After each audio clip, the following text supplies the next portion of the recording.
Terima kasih Bapak, kami mengucap syukur buat hari ini kami boleh berjumpa kembali lewat ibadah online. Kami percaya Tuhan menyertai kami, Tuhan memberkati kami. Bahkan Engkau berbicara bagi kami lewat kebenaran firman-Mu, sampaikan isi hati-Mu bagi umat-Mu Tuhan. Bagi gereja-Mu, bagi setiap kami yang rindu untuk mendengarkan. Karena itu kami membuka hati kami bagi firman Tuhan. Di dalam nama Tuhan kami Yesus Kristus, kami sambut kebenaran firman-Mu. Haleluya. Amin, amin. Iya, shalom saudara yang terkasih, kita berjumpa kembali ya di dalam ibadah kita walaupun masih secara online, tapi kita percaya Tuhan kita Tuhan yang hadir dimanapun kita berada. Ketika kita membuka hati kita untuk kebenaran firman-Nya, maka Dia Tuhan yang sanggup berbicara untuk menyampaikan banyak hal bagi setiap kita yang mau sungguh-sungguh rindu akan kebenaran firman Tuhan. Karena itu baik saudara, kita akan sama-sama belajar firman Tuhan. Saya percaya hari-hari ini kita memasuki masih di awal-awal tahun, di tahun yang baru 2022 ini. Kita percaya bahwa tangan Tuhan juga menyertai. Namun tidak dipungkiri saudara, kita tidak bisa memasuki sesuatu yang baru dengan cara pandang yang lama. Ya, ketika kita memasuki sesuatu yang baru, maka kita harus memakai cara pandang yang baru. Ya, ketika kita memandang sesuatu yang baru itu dengan cara pandang yang baru, barulah kita bisa melihat sesuatu di dalamnya. Ya, tetapi ketika kita hanya berdiam dengan cara pandang yang lama, ada begitu banyak perubahan. Bahkan kita telah melihat hari-hari ini begitu banyak perubahan yang terjadi hanya dalam waktu sekejap. Ya, kita melihat bagaimana perubahan demi perubahan begitu cepat, dan kalau kita tidak memperbaiki diri, kalau kita tidak memperbaharui cara pandang kita, maka kita akan menjadi orang-orang yang tertinggal. Mari kita ubah cara pandang atau paradigma kita, saudara, menjadi paradigma yang baru di dalam Kristus. Saya ingin kita sama-sama membaca dulu dalam Injil Matius pasal yang ke-6 tentang apa yang Yesus katakan tentang cara pandang. Injil Matius 6 ayat yang ke-22, Injil Matius pasal 6 ayat yang ke-22 dan ayat 23. Firman Tuhan berkata di sana, mata adalah pelita tubuh. Jika matamu baik, teranglah seluruh tubuhmu. Jika matamu jahat, gelaplah seluruh tubuhmu. Jadi, jika terang yang ada padamu gelap, betapa gelapnya kegelapan itu. Sekali lagi Matius 6 ayat 22, mata adalah pelita tubuh. Jika matamu baik, teranglah seluruh tubuhmu. Jika matamu jahat, gelaplah seluruh tubuhmu. Jadi jika terang yang ada padamu gelap, betapa gelapnya kegelapan itu. Saudara, Yesus sedang berbicara tentang mata sebagai alat untuk kita memandang. Ya, Yesus berkata mata itu pelita tubuh. Ya, bagaimana cara kita memandang? Bagaimana paradigma kita itu akan menentukan hidup kita. Dengan kata lain firman ini, mata itu adalah pelita tubuh. Jika matamu baik, maka tubuhmu terang, jalan hidupmu terang, nasibmu terang. Tetapi jika matamu jahat, maka gelap seluruh hidupmu. Masalah, persoalan, tekanan, malapetaka itu yang akan menimpa kita. Bagaimana cara engkau memandang dunia ini, itu penting saudara. Bagaimana caramu memandang setiap persoalan hidup itu juga penting saudara. Kenapa ada begitu banyak orang yang terus jatuh bangun di dalam masalah yang sama dan gak pernah lulus dari ujian mereka? Saya percaya bagi Tuhan mengubah masalah kita, memberikan jawaban bagi hidup kita itu terlalu mudah bagi Tuhan. Hanya semudah Dia berfirman semuanya selesai. Tapi apa yang menjadikan sulit Tuhan bekerja dalam hidup kita saudara? Karena cara pandang kita, paradigma kita yang salah. Kita lupa bahwa Tuhan itu turut bekerja di dalam segala sesuatu. Ketika kita menghadapi masalah dalam hidup ini, tolong saudara, mari kita memandang dengan cara pandang yang benar di setiap persoalan yang kita hadapi. Saat pandanganmu baik, kata firman Tuhan, terang seluruh hidupmu. Waktu paradigmamu baik, maka seluruh hidupmu baik. Jalan hidupmu juga baik, nasibmu juga baik. Tapi saat paradigmamu salah, maka seluruh hidupmu gelap. Ya, masalah demi masalah yang bertubi-tubi akan datang di dalam hidup kita ketika cara pandang kita salah. Mari kita mengerti saudara, ya, apa yang sedang Tuhan kerjakan hari ini. Yesus berkata, cara pandangmu itu yang akan menentukan hidupmu. Kalau kita hanya memandang dunia ini tentang uang, dan uang, maka kita akan menghalalkan segala cara untuk memperolehnya. Bahkan begitu banyak orang jadi jahat karena uang. Kalau kita memandang kesuksesan adalah dengan cara-cara materi, maka kita akan mengejarnya tanpa henti. Tapi ketika kita memiliki cara pandang Tuhan atau paradigma yang sesuai dengan firman Tuhan, ya, kita akan melihat saudara bahwa ada begitu banyak berkat Tuhan.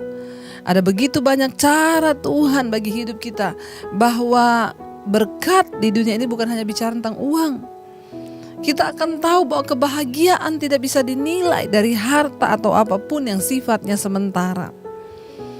Mata adalah pelita tubuh, cara pandangmu itu adalah pelita tubuhmu. Paradigmamu itu adalah pelita tubuhmu. Kalau paradigmamu baik, maka teranglah seluruh hidupmu. Tapi kalau paradigmamu, cara pandangmu jahat, maka gelap seluruh tubuhmu.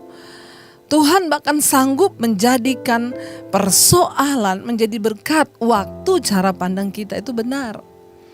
Sebaliknya berkat pun bisa membawa kutuk dalam hidup kita kalau cara pandang kita salah. Mari kita mulai memiliki cara pandang yang benar dalam hidup ini saudara. Supaya apa? Supaya kita melihat penyertaan Tuhan, supaya kita melihat janji-janji Tuhan, supaya kita melihat berkat-berkat Tuhan yang disediakan. Ada begitu banyak hal yang Tuhan sudah sediakan bagi hidup kita. Dan itu hanya bisa kita dapatkan ketika kita memiliki paradigma dan cara pandang yang benar di dalam Kristus. Mata adalah pelita tubuh, cara pandangmu itu adalah pelita tubuhmu. Waktu paradigmamu, cara pandangmu itu baik, maka terang seluruh hidupmu saudara. Ketika seseorang memiliki cara pandang yang benar, misalnya di dalam hal menentukan kehidupan, menentukan jodoh, waktu cara pandangmu benar, ya, engkau akan melihat kebahagiaan. Tetapi waktu cara pandangmu salah, bubar semuanya. Ketika terjadi perdebatan di dalam rumah tangga, kita selalu memandang dengan cara yang salah. Perdebatan ini berarti kita gak cocok. Kita lupa bahwa perdebatan itu justru membawa kita bisa menemukan, ya, apa kelemahan kita masing-masing. Dan ketika kita mencoba memperbaikinya, kita akan menjadi semakin kuat. Tapi banyak orang kalah karena mereka memandang itu sebagai sesuatu yang ya sudahlah, gak ada jalan keluar. Ya, kenapa? Karena cara pandang kita yang salah. Saya sudah tidak cocok ternyata dengan dia. Kita tidak melihat bahwa Tuhan turut bekerja dalam segala hal untuk kebaikan kita saudara. Saya ingin kita melihat sebuah contoh di dalam firman Tuhan tentang kisah seorang paman dan keponakannya saudara. Ya, dalam Kejadian pasal yang ke-13 bagaimana Abram dan Lot, ya, itu akhirnya berpisah saudara. Di dalam Kejadian 13 firman Tuhan berkata, ayat yang pertama, maka pergilah Abram dari Mesir ke tanah Negeb dengan istrinya dan segala kepunyaannya, dan Lot pun bersama-sama dengan dia. Ayat 2, adapun Abram sangat kaya, banyak ternak, perak dan emasnya. Ayat 3, ia berjalan dari tempat persinggahan ke tempat persinggahan, dari tanah Negeb sampai dekat Betel, di mana kemahnya mula-mula berdiri antara Betel dan Ai. Ayat 4, ke tempat mezbah yang dibuatnya dahulu di sana. Disitulah Abram memanggil nama Tuhan. Ayat yang kelima, juga Lot yang ikut bersama-sama dengan Abram mempunyai domba dan lembu dan kemah.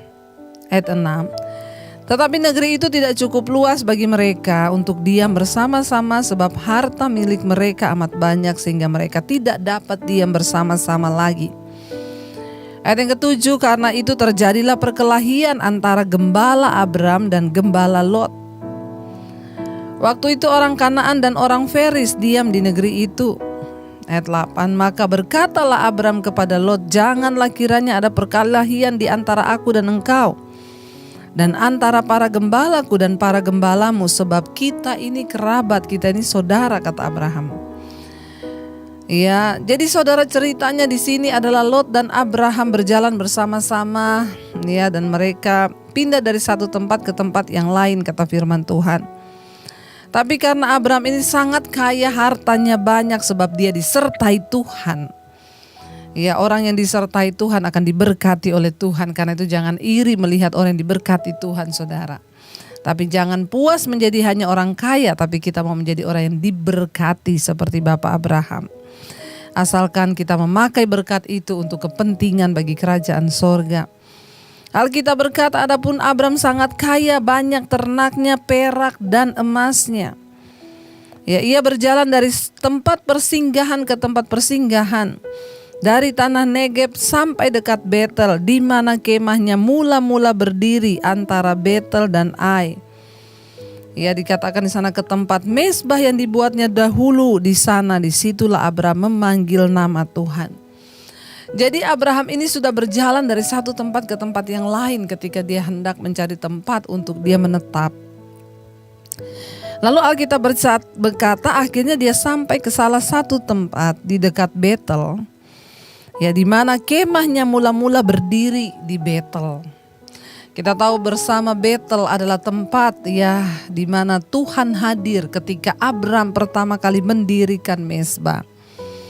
Kenapa Abraham memandang tempat itu baik, saudara? Perhatikan paradigma cara pandang Abraham. Dia tidak melihat tempat yang ya karena itu mungkin ya tanahnya subur atau apapun, tetapi dia melihat kenapa dia memilih tempat itu. Karena di sana pertama kali dia dulu pernah mendirikan mezbah mula-mula di dekat Betel itu. Di antara Betel dan Ai. Kenapa dia memilih tinggal di situ? Kenapa dia menentukan ya menetap di sana? Paradigmanya itu seperti apa? Satu-satunya alasan sebab dia pernah mencari Tuhan di situ. Dia pernah memanggil nama Tuhan di situ. Dan Tuhan hadir di situ, saudara. Itu yang membuat Abraham menetap di tempat itu. Ya, paradigmanya yang tepat ya memilih satu tempat. Karena satu-satunya alasan adalah ada Tuhan di situ. Sehingga ya karena Abraham itu sangat kaya, peternaknya banyak, juga Lot bersama-sama dengan dia. Lalu terjadilah persaingan antara peternaknya Abraham dengan peternaknya Lot. Dan Alkitab berkata mereka berkelahi walaupun mereka bersama-sama. Negeri itu sudah tidak cukup luas lagi bagi mereka untuk diam bersama-sama sebab harta milik mereka banyak. Ya, ayat yang ke-7, akhirnya terjadi perkelahian di antara gembala-gembala mereka. Maka Abraham berkata kepada Lot, janganlah kiranya ada perkelahian antara aku dan kamu, karena kita ini keluarga, kita ini saudara. Ya, sebagai saudara jangan ada perkelahian, saudara, karena Tuhan tidak berkenan. Abraham tahu akan hal itu. Kalau ada perkelahian maka berkat Tuhan akan terhalang. Kalau ada perkelahian maka itu akan menjadi penyebab, saudara, ya dari kehancuran usahanya, dari kehancuran segala-galanya. Pertikaian, pertengkaran itu membawa kutuk dalam hidup manusia. Jangan suka-suka bertengkar, jangan suka-suka berantem. Apalagi suami istri, saudara bersaudara. Ya, Lot berkata kepada Abraham, ya jangan ada pertengkaran. Abraham berkata kepada Lot, maaf, jangan ada pertengkaran karena kita ini saudara. Yang sadar duluan itu Abraham loh. Dia bilang kepada Lot begitu. Ayat yang ke-9, Abraham berkata, bukankah seluruh negeri ini terbuka untuk engkau? Baiklah, pisahkanlah dirimu daripadaku. Jika engkau ke kiri maka aku ke kanan. Jika engkau ke kanan maka aku akan ke kiri, kata Abraham. Lalu Lot melayangkan pandangnya dan dilihatnya bahwa seluruh lembah Yordan banyak airnya. Seperti taman Tuhan, seperti tanah Mesir sampai ke Zoar. Hal itu terjadi sebelum Tuhan memusnahkan Sodom dan Gomora. Sebab itu Lot memilih baginya seluruh lembah Yordan itu. Lalu ia berangkat ke sebelah timur dan mereka berpisah. Abram menetap di Kanaan, di tanah Kanaan, tetapi Lot menetap di lembah-lembah Yordan dan berkemah di dekat Sodom. Saudara, kita melihat di sini cara pandang dari Lot ini berbeda, saudara. Lot ini paradigmanya hanya melihat ya tanah yang subur, penuh dengan air, dan dia sudah membayangkan akan kemakmuran di depannya dia. Ya, tanpa berpikir panjang dia melihat sesuatu yang enak di depannya. Saudara ingat, yang enak belum tentu baik, yang baik belum tentu benar, tetapi yang benar itu sudah pasti yang terbaik. Yang enak belum tentu baik, yang baik belum tentu benar, tetapi yang benar itu sudah pasti yang terbaik. Lot hanya melihat betapa banyak airnya, subur tanahnya, dan dia sudah memiliki sebuah paradigma pandangan bahwa ya itu yang terbaik, itu akan membawa dia kepada sesuatu yang lebih baik ke depan nanti. Tanpa dia peduli bahwa tanah yang dia pilih itu adalah di lembah dekat Sodom. Saya yakin dan percaya Lot pun sudah mendengar, ya, karena dia sudah lama menetap di sana. Alkitab berkata ayat 13, adapun orang Sodom itu sangat jahat dan berdosa terhadap Tuhan. Lot tahu akan keadaan itu, tetapi dia sengaja memilih di dekat tempat itu. Kenapa? Satu-satunya alasan hanyalah kemakmuran. Hati-hati, kemakmuran bukan jaminan segala-galanya, saudara. Abram melihat satu tempat, dia menetap di sana karena itu adalah tempat dekat dengan dia membangun mezbah. Adapun orang Sodom itu sangat jahat dan berdosa terhadap Tuhan.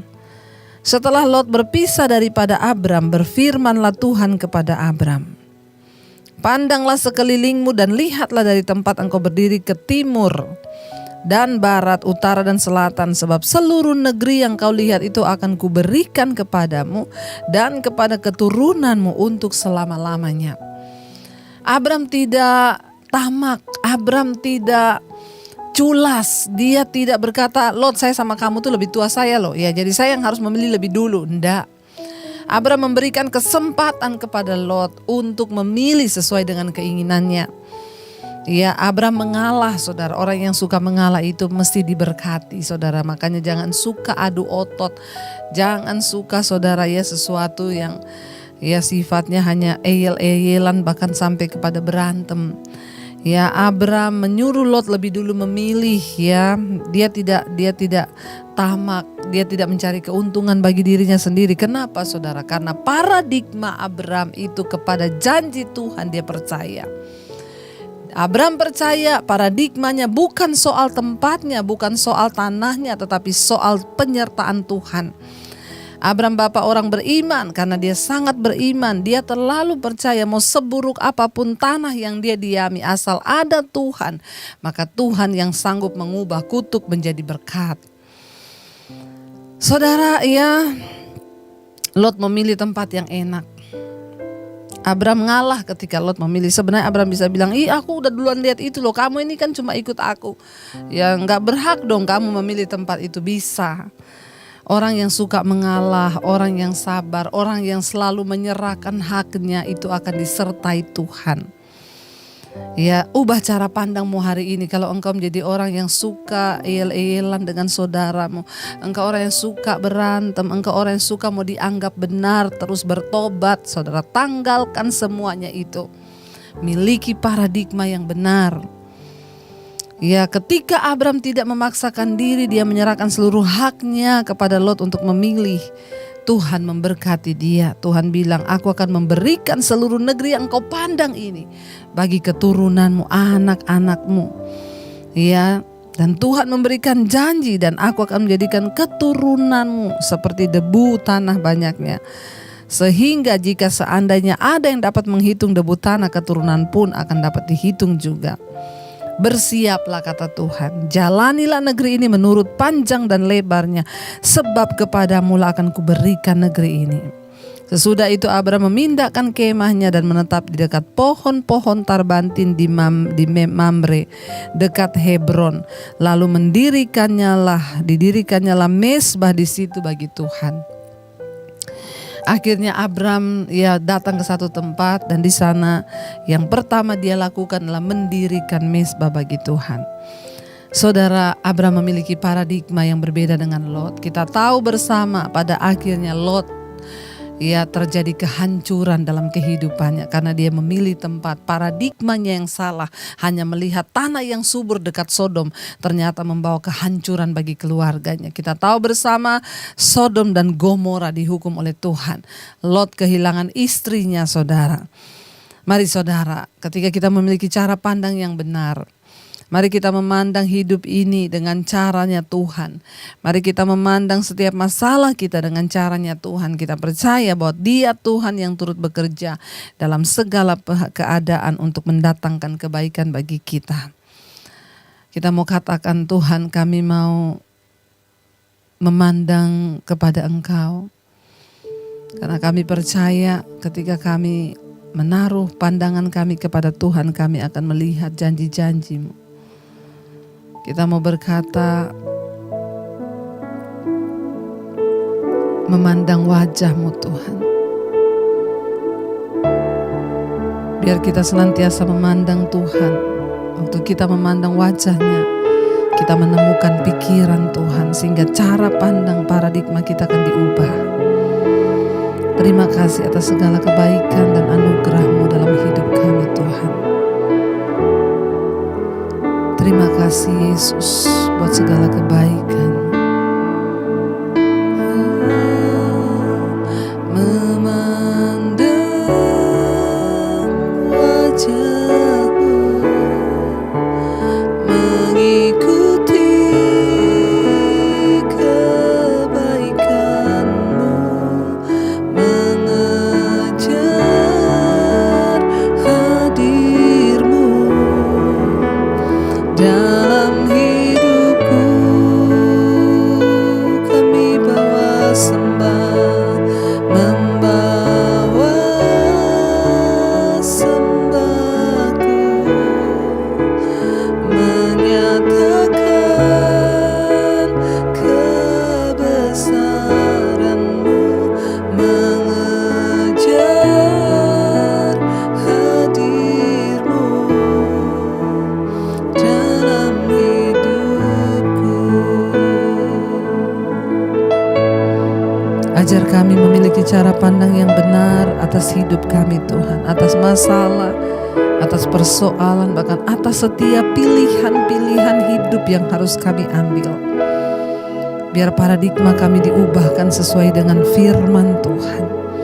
Kami belajar dari Abraham. Dia memandang Tuhan dengan cara yang benar. Dia memandang dengan cara pandang Tuhan. Bukan soal tanahnya, bukan soal air, bukan soal apapun, tetapi dia tahu ketika ada Tuhan menyertainya, semua keadaan bisa berubah, kutuk dapat menjadi berkat. Berbeda dengan Lot yang melihat tanah yang subur dan hijau, yang ada di benak pikirannya, di dalam cara pandangnya, dia akan menikmati segala yang enak di sana. Dia lupa bahwa Tuhanlah yang bisa menjadikan segala sesuatu itu menjadi indah. Ajar kami melihat persoalan kami Tuhan sebagai satu hal yang Tuhan izinkan untuk membuat kami menjadi semakin indah, sehingga tidak ada yang perlu kami ragukan. Waktu penyertaan Tuhan ada dalam hidup kami, Tuhan turut bekerja. Berkati anak-anak-Mu, berkati umat-Mu, berkati jemaat-Mu Tuhan, mereka yang mendengarkan firman-Mu saat ini. Biar kami memiliki cara pandang paradigma yang baru. Di tahun yang baru ini kami mau terus berjalan di dalam perkenanan Tuhan. Terima kasih buat anugerah-Mu Bapa. Terima kasih buat tuntunan-Mu bagi setiap kami. Ubah cara pandang kami agar kami boleh menikmati firman-Mu. Berkati umat-Mu yang sedang mengalami masalah, persoalan, Tuhan tolong jamah dan lawat, berikan kekuatan. Berkati bangsa dan negara kami Indonesia tetap aman tentram di dalam Engkau Tuhan, perlindungan-Mu sempurna. Berkati gereja-Mu Bapa, biar anak-anak-Mu, jemaat-Mu boleh tinggal senantiasa di dalam hadirat-Mu, di dalam rencana-Mu. Terima kasih Bapa. Mari buka hati dan tangan-Mu saudara untuk menerima berkat Tuhan. Di Diberkati langkah dalam hidupmu, diberkati rumah tanggamu, diberkati pekerjaanmu, diberkati keuanganmu, dan apapun yang kau lakukan dibuat Tuhan berhasil dan hidupmu menjadi berkat. Terimalah kiranya berkat dari Allah Bapa, cinta kasih Tuhan Yesus Kristus, penyertaan Allah Roh Kudus menyertai hidupmu mulai hari ini bahkan sampai kali yang kedua Tuhan Yesus datang menjemput kita. Namamu tercatat di dalam kitab kehidupan dalam nama Tuhan Yesus. Mari yang percaya berkata, amin, amin, amin. Tuhan Yesus memberkati.